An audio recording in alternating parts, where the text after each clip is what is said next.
साथ बदलते भारत की शान।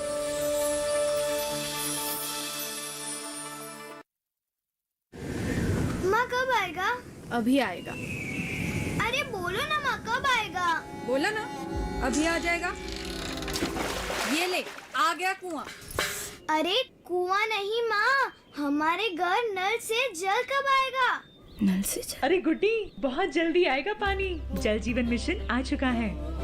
हम एक कदम उठाएंगे तो सरकार 10 कदम उठाएगी। सच? तुम्हारे मुंह में घी शक्कर। घी शक्कर नहीं माँ, स्वच्छ जल। 2024 तक देश के सभी 19 करोड़ घरों में पहुंचेगा पीने का साफ पानी। अब होगा हर घर जल। जल जीवन मिशन, जल शक्ति मंत्रालय, भारत सरकार।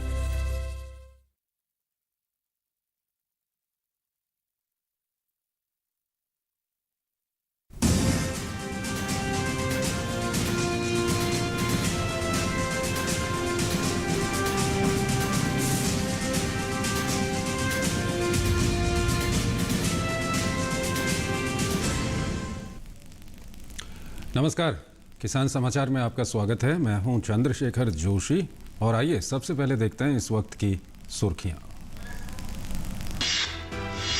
प्रधानमंत्री नरेंद्र मोदी ने 100 करोड़ टीकाकरण का लक्ष्य हासिल करने के बाद पहली बार राष्ट्र को किया संबोधित। कहा, कोरोना काल में कृषि क्षेत्र ने हमारी अर्थव्यवस्था को मजबूती से संभाले रखा। कहा, आज रिकॉर्ड लेवल पर अनाज की सरकारी खरीद हो रही है और किसानों के बैंक खातों में सीधे पैसा जा रहा है। देश भर में किसानों के लिए गांव-गांव तक उर्वरक पहुंचाने के लिए केंद्र सरकार ने बनाई नई रणनीति। इस रणनीति के जरिए अक्टूबर के लिए जरूरी लगभग 18 लाख टन डीएपी संबंधित राज्यों को करा दिया गया है उपलब्ध।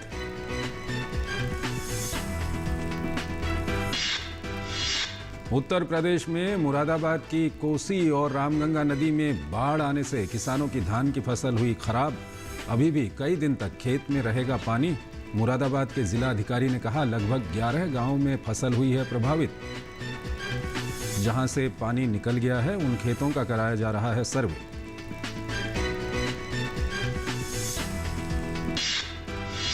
हिमाचल प्रदेश सरकार ने लगभग 1 दशक में इस मौसम में सर्वाधिक मात्रा में सेबों की खेती की है खरीद।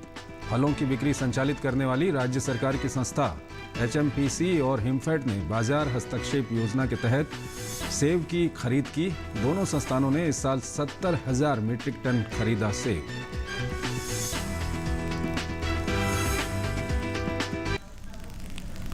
और आइए अब खबरों को विस्तार से देखते हैं। प्रधानमंत्री नरेंद्र मोदी ने कहा कि गति शक्ति से लेकर नई ड्रोन पॉलिसी तक भारत की अर्थव्यवस्था को और तेजी से आगे बढ़ने में बड़ी भूमिका निभाएंगे।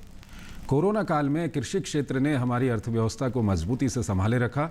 आज रिकॉर्ड लेवल पर अनाज की सरकारी खरीद हो रही है और किसानों के बैंक खातों में सीधे पैसा जा रहा है।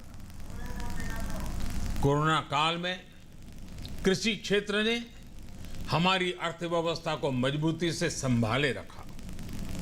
आज रिकॉर्ड लेवल पर अनाज की सरकारी खरीद हो रही है। किसानों के बैंक खातों में सीधे पैसे जा रहे हैं। वैक्सीन के बढ़ते हुए कवरेज के साथ साथ आर्थिक सामाजिक गतिविधियां हो, खेल जगत हो, टूरिज्म हो, एंटरटेनमेंट हो, सब तरफ सकारात्मक गतिविधियां तेज हो रही हैं। देश भर में किसानों के लिए गांव-गांव तक उर्वरक पहुंचाने के लिए केंद्र सरकार ने नई रणनीति बनाई है। देश में ये पहला मौका है जब जिला स्तर पर मांग और आपूर्ति के बीच सामंजस्य बैठाने का जिम्मा रसायन एवं उर्वरक मंत्रालय और उर्वरक विभाग DOF integrated fertiliser movement system के जरिए खुद ये काम कर रहा है। इस रणनीति के जरिए अक्टूबर के लिए जरूरी 18.06 लाख टन DAP संबंधित राज्यों को उपलब्ध करा दिया गया है। ये रिपोर्ट देखिए।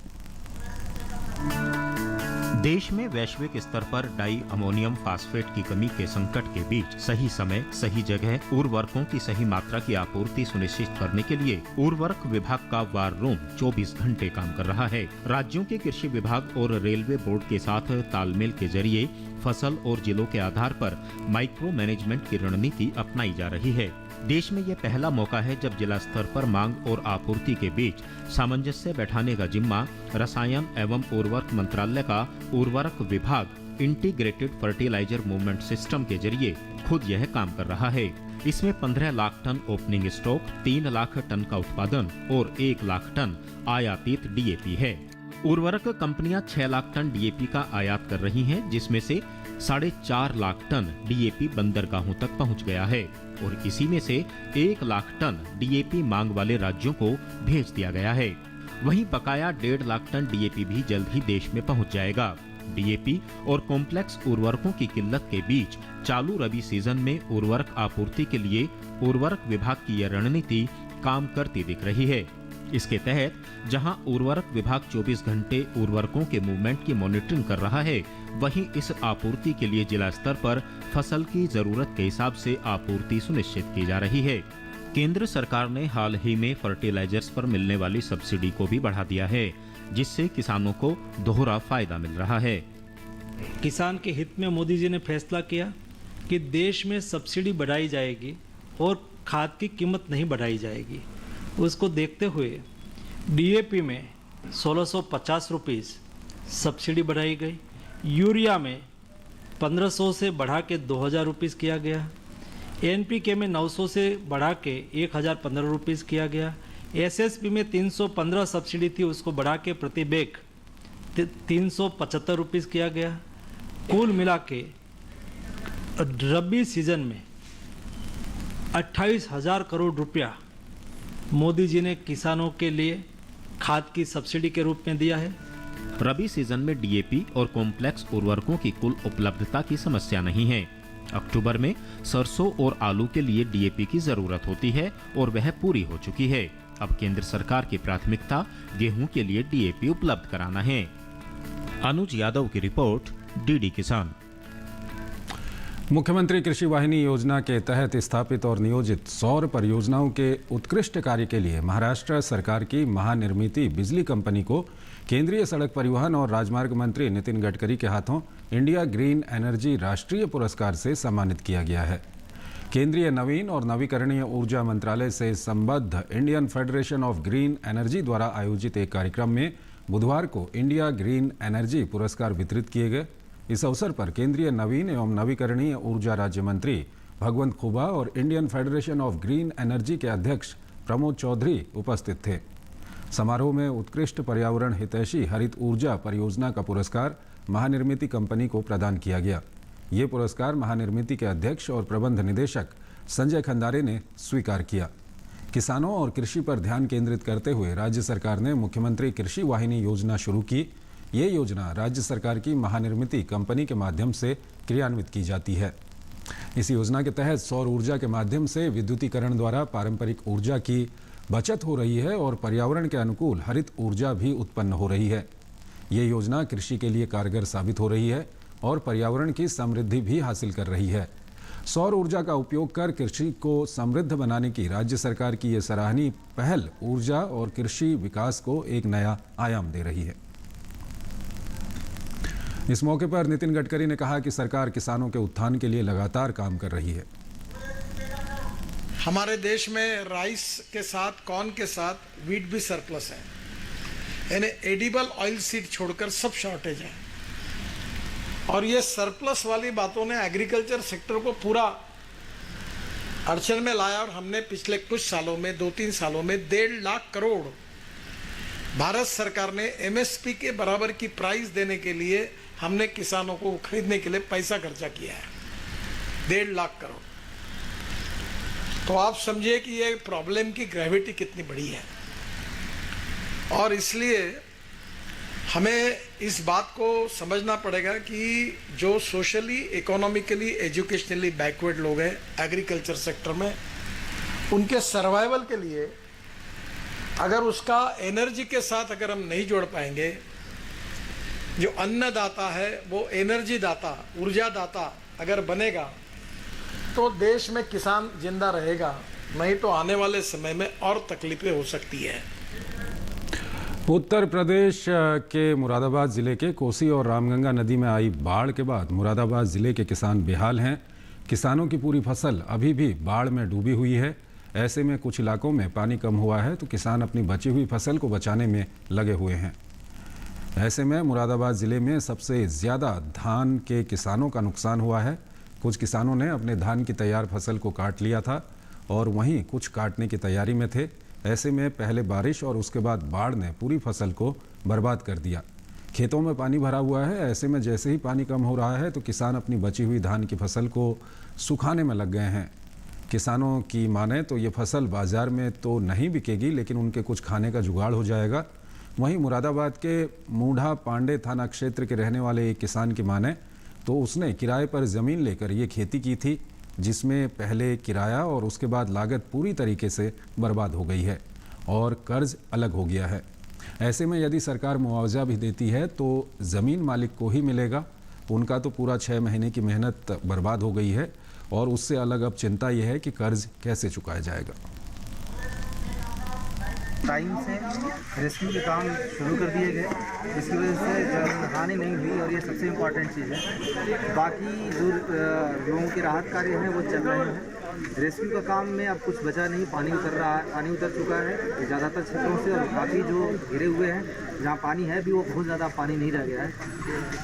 और जो फसलों का किसानों का जो नुकसान हुआ है उसका असेसमेंट किया जा रहा है। उस पर भी हम लोग पूरी टीम लगी हुई है।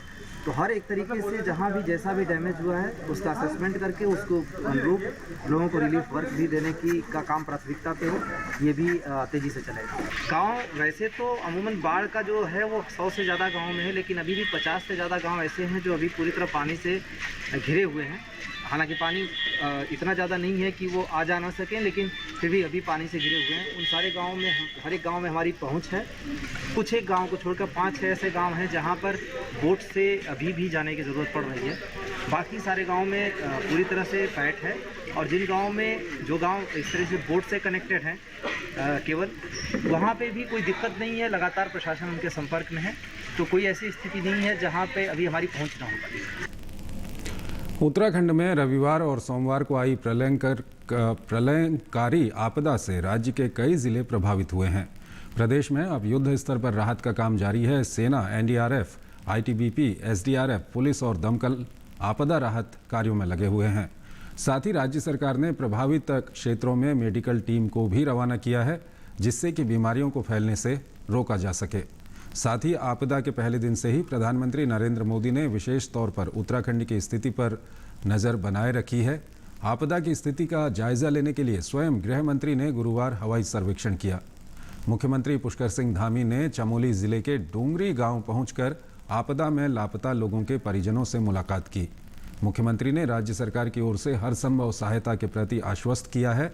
इस दौरान उन्होंने अतिवृष्टि के कारण भूस्खलन में लापता 2 लोगों के परिजनों से भेंट करते हुए परिवार को सांत्वना दी। मुख्यमंत्री ने कहा कि सरकार प्रभावित परिवारों की हर संभव मदद करेगी। उन्होंने डुंगरी गांव में आपदा से हुए नुकसान का जायजा भी लिया और अधिकारियों को राहत व बचाव कार्य में तेजी लाने का निर्देश दिए। इसके साथ ही भरोसा दिया कि किसी भी संसाधन की कमी नहीं होने दी जाएगी। केंद्रीय गृह मंत्री अमित शाह ने गुरुवार को उत्तराखंड के आपदा प्रभावित जिलों का हवाई सर्वेक्षण और समीक्षा बैठक कर स्थिति का जायजा लिया। गृह मंत्री ने राज्य को केंद्र की तरफ से हर संभव मदद का आश्वासन दिया। वहीं केरल में मौसम विभाग ने 8 जिलों में भारी बारिश का ऑरेंज अलर्ट जारी किया है। ये रिपोर्ट देखिए।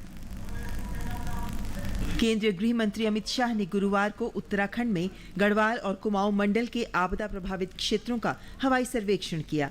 केंद्रीय गृह मंत्री ने देवप्रयाग, पौड़ी, रामनगर, रामगढ़, रुद्रपुर और हल्द्वानी का हवाई सर्वेक्षण किया और हालात का जायजा लिया। इस दौरान उनके साथ राज्यपाल लेफ्टिनेंट जनरल गुरमीत सिंह, केंद्रीय रक्षा राज्य मंत्री अजय भट्ट, मुख्यमंत्री पुष्कर सिंह धामी, अनिल बलूनी, कैबिनेट मंत्री धन सिंह रावत और मुख्य सचिव एस संधू भी मौजूद रहे। हवाई सर्वेक्षण करने के बाद केंद्रीय गृह मंत्री ने राज्य और केंद्र के अधिकारियों के साथ समीक्षा बैठक की और उन्हें दिशा निर्देश भी दिए। अमित शाह ने कहा कि केंद्र सरकार ने 24 घंटे पहले उत्तराखंड में आपदा को लेकर अलर्ट जारी कर दिया था, जिसका परिणाम ये रहा कि इस भीषण आपदा में कम से कम जानमाल का नुकसान हुआ। राज्य सरकार और केंद्र सरकार के उच्च स्तरीय अधिकारियों के साथ भी बैठना हुआ। पूरी समीक्षा भी की गई।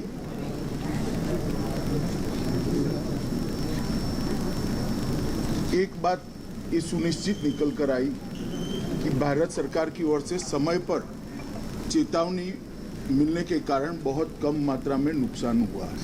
केंद्रीय गृह मंत्री ने यह भी कहा कि आपदा के पहले दिन से ही प्रधानमंत्री नरेंद्र मोदी ने विशेष तौर पर उत्तराखंड में स्थिति को नियंत्रित करने के लिए केंद्र और राज्य के अधिकारियों को विशेष निर्देश दिए थे। केंद्र सरकार ने आपदा राहत के लिए 250 करोड़ रुपए उत्तराखंड को दिए हैं।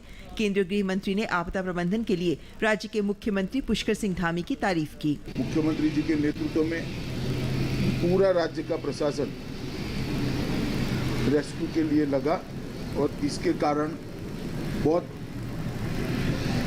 लोगों की जानों को बचाया गया है। उत्तराखंड में सोमवार और मंगलवार को आई आपदा के बाद रुद्रपुर में लोगों को दिक्कतों का सामना करना पड़ रहा है। वहीं पूरे राज्य में युद्ध स्तर पर राहत और बचाव कार्य जारी है।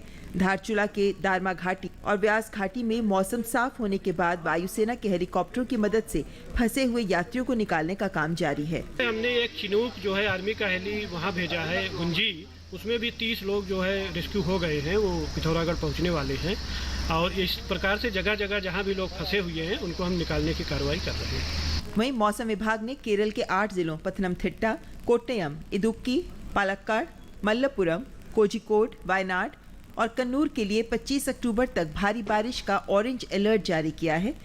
वहीं बाकी जिलों तिरुवनंतपुरम, कोल्लम, अलपुझा, एर्नाकुलम, त्रिशूर और कासरगोड जिलों के लिए येलो अलर्ट जारी किया गया है। साथ ही मछुआरों को समुद्र में नहीं जाने की चेतावनी भी जारी की गई है। देहरादून से उमिलेश भट्ट के साथ ब्यूरो रिपोर्ट, डीडी न्यूज़।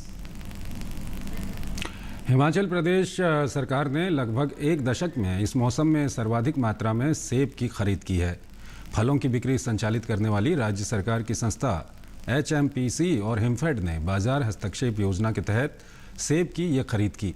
इन दोनों संस्थानों ने इस साल 70,000 मीट्रिक टन सेब खरीदा।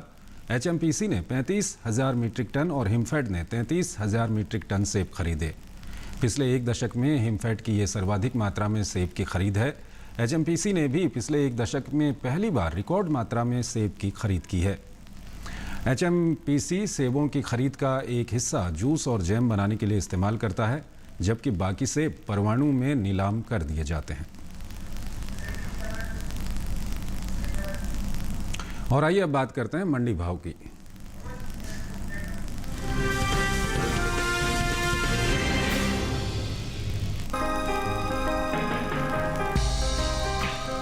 कृषि उपज मंडियों में गुरुवार को मक्का की आवक सामान्य रही। ज्यादातर मंडियों में मक्का के भाव स्थिर रहे। हालांकि कुछ मंडियों में इसके सौदों में उतार चढ़ाव के साथ कारोबार हुआ। बात इसके हाजिर भाव की करें तो एगमार्क नेट के अनुसार गुजरात की जंबूसर मंडी में 20 अक्टूबर को मक्का का भाव था 1,700 रुपए। 21 अक्टूबर को इसके भाव में कोई फेरबदल नहीं हुआ और भाव 1,700 रुपए पर बना रहा। इसी तरह राज्य की ही मेघराज मंडी में बीते 2 दिनों के दौरान मक्का के भाव स्थिर रहे। यहाँ 20 और 21 अक्टूबर को मक्का 1,750 रुपए पर बिकी। राजस्थान की मालपुरा मंडी में इस दौरान मक्का के सौदों में गिरावट के साथ कारोबार हुआ। यहाँ 18 अक्टूबर को मक्का का भाव रहा 2,395 रुपए। 21 अक्टूबर को इसके भाव में 15 रुपए की नरमी आई और भाव 2,380 रुपए पर आ गया। वहीं ब्यावर मंडी में 18 अक्टूबर को मक्का का भाव था 1,900 रुपए। 21 अक्टूबर को इसके सौदे बिना किसी उतार चढ़ाव के 1,900 रुपए पर हुए। जबकि उत्तर प्रदेश की अलीगढ़ मंडी में 20 अक्टूबर को हाइब्रिड मक्का का भाव रहा 1,710 रुपए। 21 अक्टूबर को इसके सौदे 10 रुपए चढ़कर 1,720 रुपए पर हुए। उत्तर प्रदेश की दूसरी मंडियों में मक्का के भाव की बात करें तो गाजियाबाद मंडी में पीली मक्का का भाव रहा 1,900 रुपए। मैनपुरी मंडी में भाव रहा 1,720 रुपए। बदायूं मंडी में पीली मक्का 1,745 रुपए पर बिकी। जबकि राज्य की ही संडीला मंडी में पीली मक्का के सौदे 1,600 रुपए पर हुए। मक्का की बुआई पर नजर डालें तो मक्का की बुआई में अब कुछ बढ़त दर्ज की गई है। चालू खरीफ सीजन में मक्का की बुआई का रकबा बीते साल के मुकाबले 1 लाख हेक्टेयर आगे चल रहा है। कृषि मंत्रालय की ओर से जारी ताजा आंकड़ों के अनुसार देश भर में 81,52,000 हेक्टेयर से अधिक के क्षेत्रफल में मक्का बोई जा चुकी है, जबकि बीते साल की समान अवधि में बुआई का रकबा 80,24,000 हेक्टेयर रहा था। बता दें कि साल 2021-22 के लिए मक्का का पहला अग्रिम अनुमान जारी किया जा चुका है। कृषि मंत्रालय की ओर से जारी पहले अग्रिम अनुमान के अनुसार साल 2021-22 के दौरान देश में मक्का की पैदावार 21.24 मिलियन टन होने का अनुमान है।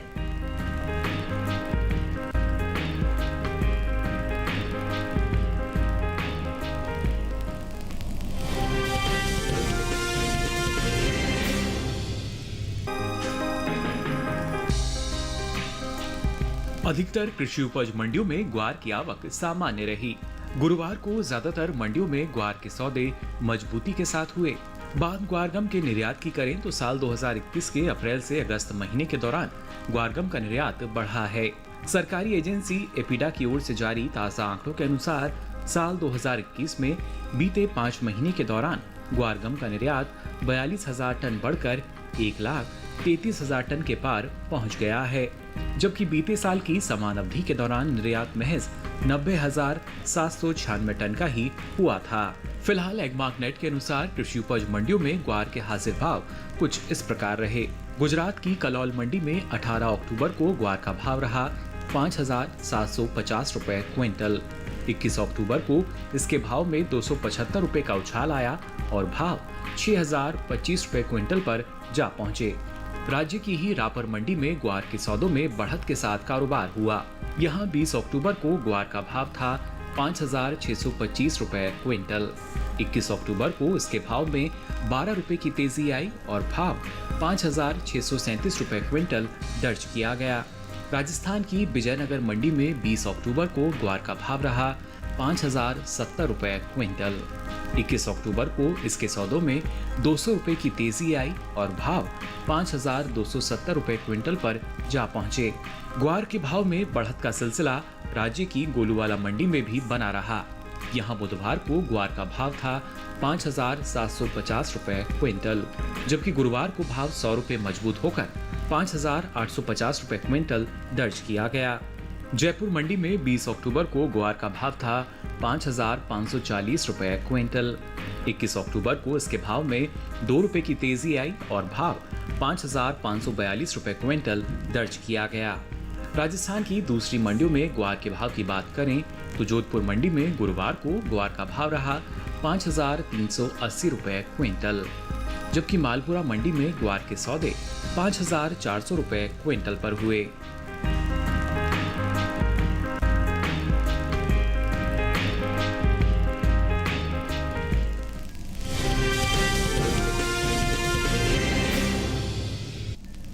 और आइए अब बात करते हैं मौसमी खेती की।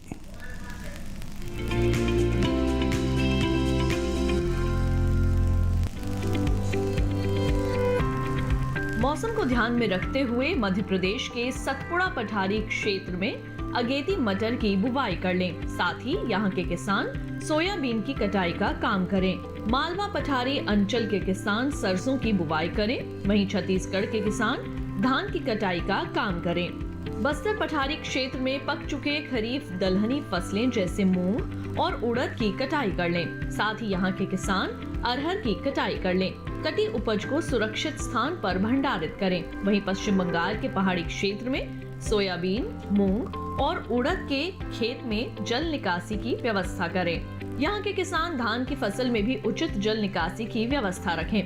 वहीं गांगे पश्चिम बंगाल में धान और सब्जियों के खेत से फालतू पानी को बाहर निकालें। साथ ही तेज हवाओं से बचाव के लिए खेतों में लगी सब्जियों को सहारा प्रदान करें। ओडिशा के किसान साफ मौसम देखकर मूंगफली की कटाई करें। यहाँ के किसान तिल, अलसी और चने की बुवाई करें। इसके अलावा ओडिशा के किसान मक्का की बुवाई को पूरा कर लें।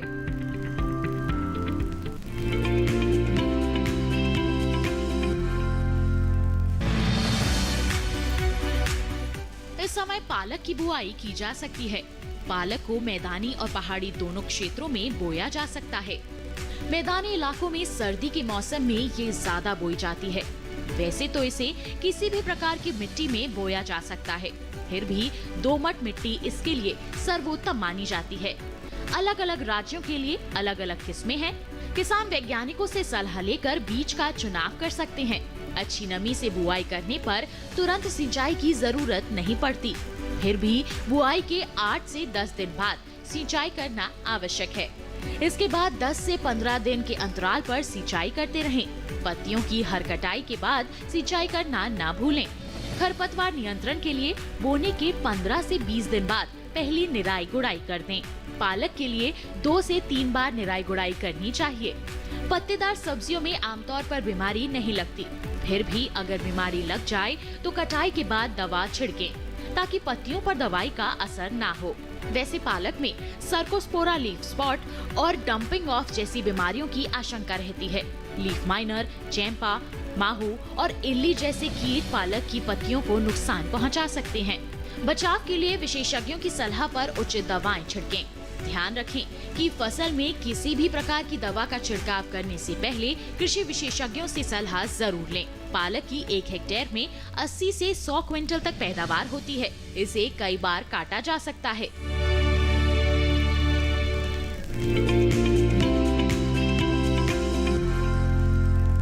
तो किसान समाचार में फिलहाल इतना ही। आप बने रहिए दूरदर्शन के साथ। नमस्कार।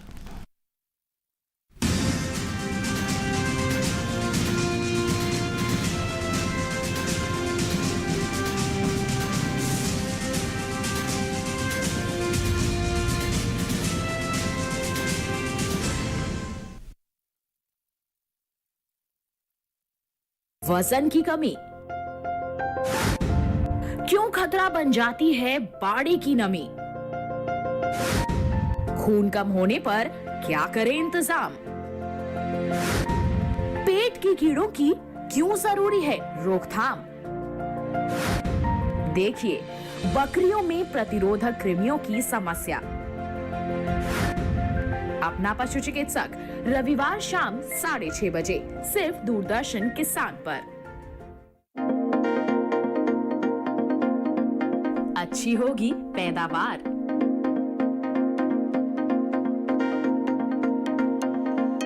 बाजार में मिलेगा उचित दाम, पोषण सुरक्षा की होगी गारंटी। जब सब्जी फसल की होगी सही देखभाल, देखिए विचार विमर्श में हमारी पेशकश सब्जी उत्पादन और पोषण सुरक्षा 22 अक्टूबर शुक्रवार रात 10 बजे दूरदर्शन किसान पर। क्या सच में सुरक्षा देगी प्रधानमंत्री फसल बीमा योजना? अगर कोई बहुत बड़ी आपदा आ गई और फसल बर्बाद हो गई तो उसको भी बीमा देने की योजना हमने बनाई। कितना देना होगा प्रीमियम और कैसे होता है भुगतान का आकलन? कितना है लाभकारी? फसल सुरक्षा की पूरी तैयारी, क्या बीमा है जरूरी? देखिए प्रधानमंत्री फसल बीमा योजना पर पूरी जानकारी 23 अक्टूबर शाम 5:30 बजे सिर्फ डीडी किसान पर।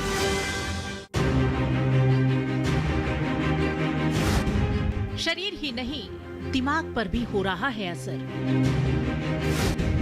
डायबिटीज और हाई बीपी ने बढ़ाया कोरोना से ब्रेन स्ट्रोक का खतरा। रिकवरी के बाद कोरोना के side effects, world stroke day पर विशेष कार्यक्रम। ब्रेन स्ट्रोक कारण, लक्षण और उपचार इस शनिवार स्वस्थ किसान लाइव शाम 6 से 7 बजे। हमारे टोल फ्री नंबर हैं 1800-113060 और 1800-113061 केवल दूरदर्शन किसान पर।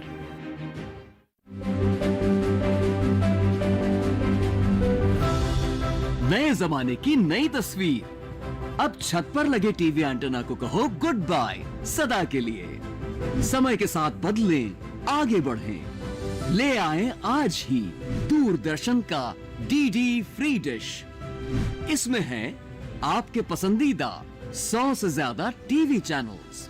इसके अलावा 51 एजुकेशनल यानी पढ़ाई लिखाई वाले चैनल्स और 48 रेडियो चैनल्स। और तो और सेट टॉप बॉक्स लगवाने के बाद कोई खर्चा नहीं, बिल्कुल नहीं। डिजिटल क्रांति की ओर एक कदम और आपका डीडी फ्री डिश।